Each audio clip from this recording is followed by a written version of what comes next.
Hey Book Dragons, welcome back to my channel. I'm here to talk about all the books I read in April and give you a glimpse into my reading progress in May. Roll it!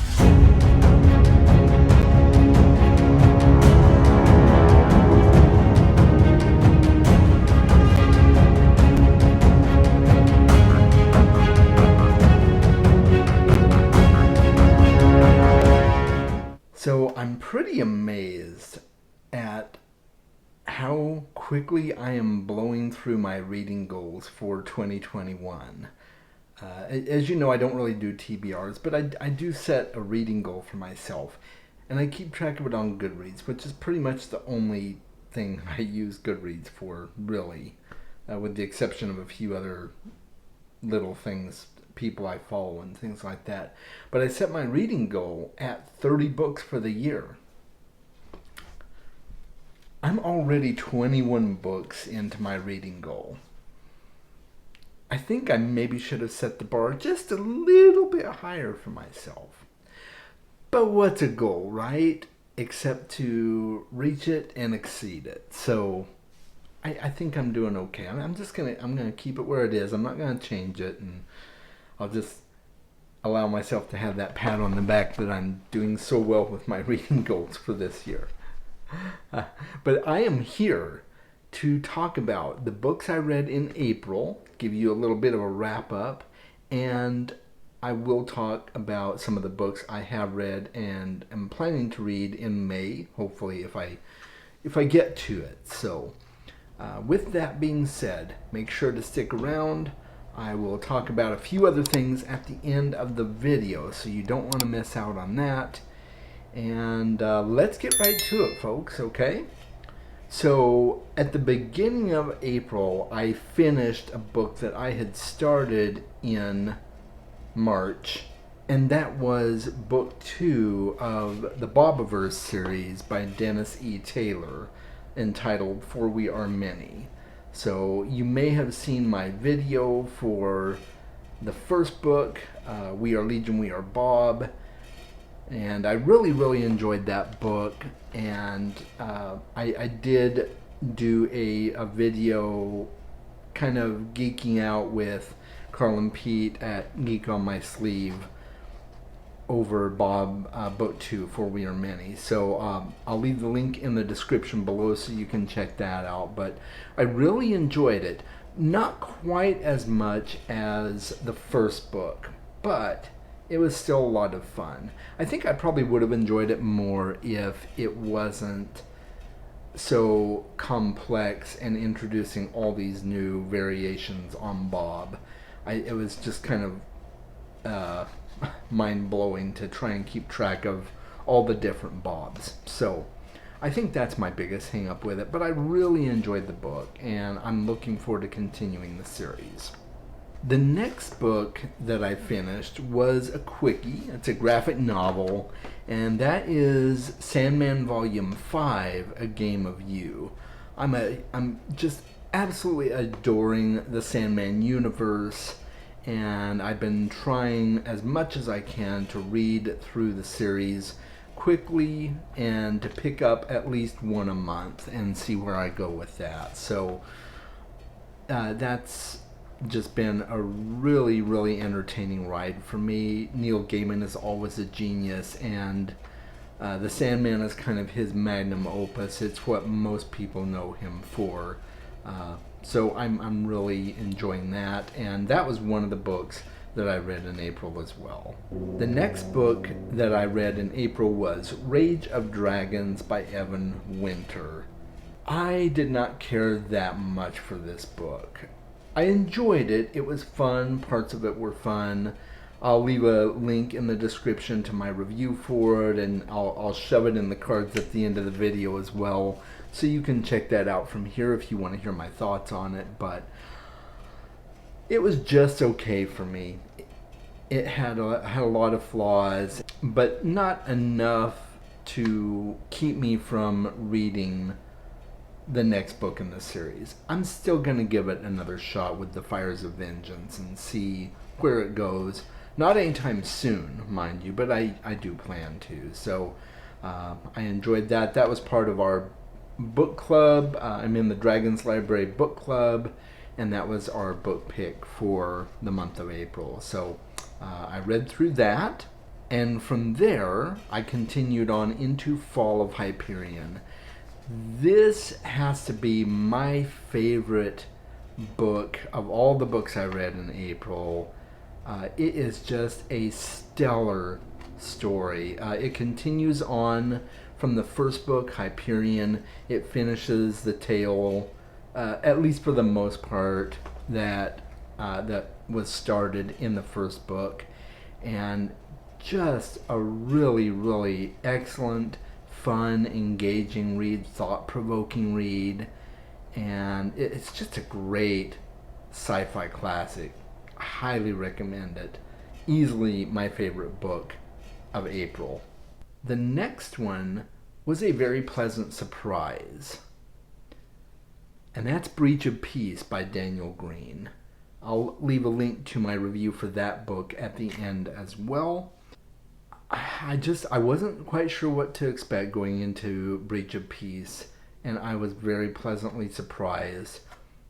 It had some flaws, but overall, for a debut novel, or novella rather, it's a short novel, it was a really excellently written book. I'm curious to see where he goes with his series and with his world. And it's by Daniel Green, by the way, if I didn't mention that. He's another booktuber, and it's his first foray into a published fantasy novel. So I'm very excited to see where the series goes. And then the next book, actually my final book for the month of April, was A World Without Email. And I've got to be honest, I didn't really like it that much. Probably because it really wasn't written for me. When I first heard that this book was coming out, I was very excited about it because the author, Cal Newport, has written some really excellent books in the past that I've really jived with. One was Deep Work, which it wasn't totally for me, but there were parts of it that were definitely for me. And overall, it gave me a really good overview of what it means to work deeply and what aids you in working deeply away from distractions. So I really got a lot out of that one, and his next book, Digital Minimalism, is actually one of my favorites. I probably will revisit it again and again just because there's so many good nuggets of information in there. So when I saw this next book that he had just released called A World Without Email, I cranked it up on my Audible and said, I'm going to check this out. And it was mostly designed for the business person in mind. Small businesses and probably corporations, in a sense, could benefit from the book as well. But he imagines a world where we don't have to worry about being bombarded with numerous emails every day.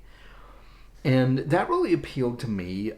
I really hate email. It's a necessary evil for me. I use it sparingly as I can. And so I thought this book would probably give me some tips on how I could revitalize and rethink my use of email. And it really wasn't designed for me. I'll just leave it at that. But if you are a small business owner or you work for a corporation and you have the clout to make suggestions as to how to change the business model around email, this book is probably for you. So it just wasn't for me. I'm a lemming. I'm a cog. I sit at my desk, I do my thing, and I sign off for the day. So I'm not really in a position to make those kind of decisions. I wish I was, but I'm not. So that was my jam-packed month of April. I read 6 books in April. Can you believe it? Oh my goodness. So yeah, May is turning out pretty good. I started off the month of May with two books.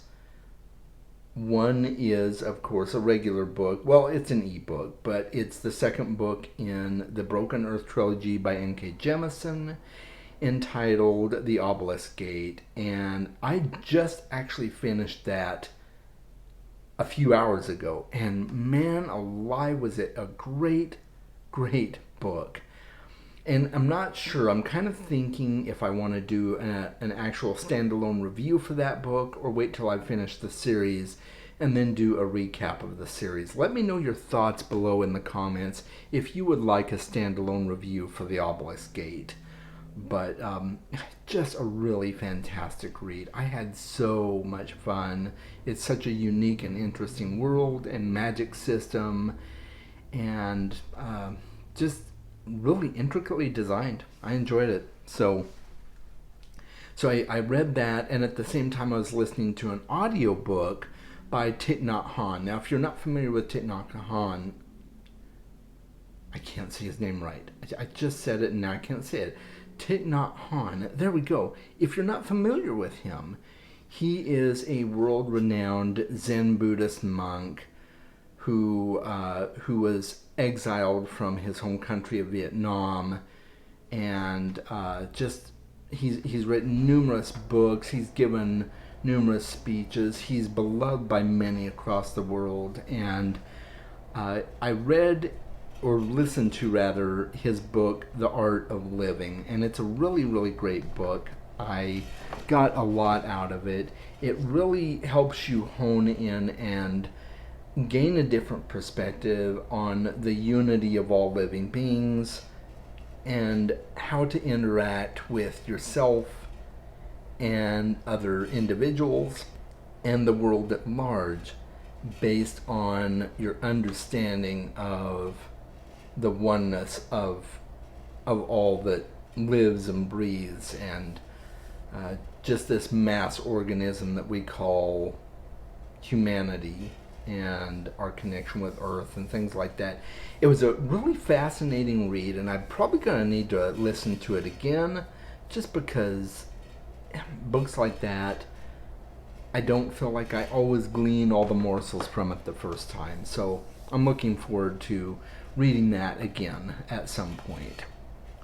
So after I finished The Obelisk Gate today, I started reading Jade City, which is the May book for our Dragons Library book club. And I got one chapter into it so far before I had to put it down to do some other things. And I am hooked, I'll put it that way. The first chapter grabbed me right off the bat. And Jade City has been on my list of books to read for a while. Fonda Lee is the author. If you're not familiar with the series, you should really check it out. See what you think of it. And I really like what I've got from it so far. The prose is really good. I enjoy the dialogue, and the opening scene so far just really grabbed me. So I'm enjoying that. I am hoping to get to volume 6 of The Sandman by Neil Gaiman. So that's on my docket as well for this month if I get a chance to get to it. And I am also planning to at least start by the end of May Wizard and Glass by Stephen King. It's book 4 in the Dark Tower series. So I'm extremely excited to get back into the Dark Tower and continue on in the world of Roland and the Gunslingers. So that is a very quick, or maybe not so quick, maybe not that succinct, but I felt like it was succinct for me, wrap up of April and introduction to my reading pursuits for May. I hope you found this enjoyable. And if you did, slap a like, make sure to support the channel in any way you see fit. Comment below some of your thoughts on my reading progress for April and May. And if you're as shocked as I am that I'm already 11 books over my reading goal for the year at this point. Let me know in the comments and commiserate with me in my shockedness. Shockedness? Is that a word? Shockedness? Yeah, okay. So that we'll move on from there. Yeah, interact with me in the comments. I love to chat with you. So, coming up, I mentioned in my last video that I am planning to do a video at some point here soon. I was hoping to do it for my next video, but that may not happen. And it's a video about my nerdy collectibles. The very few items that I collect that are important to me, that are part of my nerdiness. And I'm waiting on one of the items that I ordered for this video. Well, I didn't order it for the video, but I ordered it as part of my collection, but it has not arrived yet. And I'm very bummed. The company that produces it was delayed in production, and so we'll see if that comes in soon. I may still do the video anyway, we'll see. But let me know in the comments if you'd like me to wait until I get it in so I can just knock it all out at once. That's great. Or maybe I'll just do a separate video on it altogether. Who knows? That might be the best way to go about it. In fact, it is one of those collectibles that is part of a particular fandom that I really, really enjoy. And so maybe it deserves its own video. Let me know what you think in the comments, okay? Coming up in the future, I am going to be doing another Geek Out with the guys at Geek on My Sleeve for book 3 of the Bobiverse. I have not started it yet. I may actually start that by the end of May as well. I just don't know. I'm going to have to see where things go. So that about wraps it up, guys. I think I've said enough. You're probably tired of listening to me, but hey, thank you for being my captive audience for these brief moments. Make sure that you are reading more books, and I will talk to you later. Take care. Bye.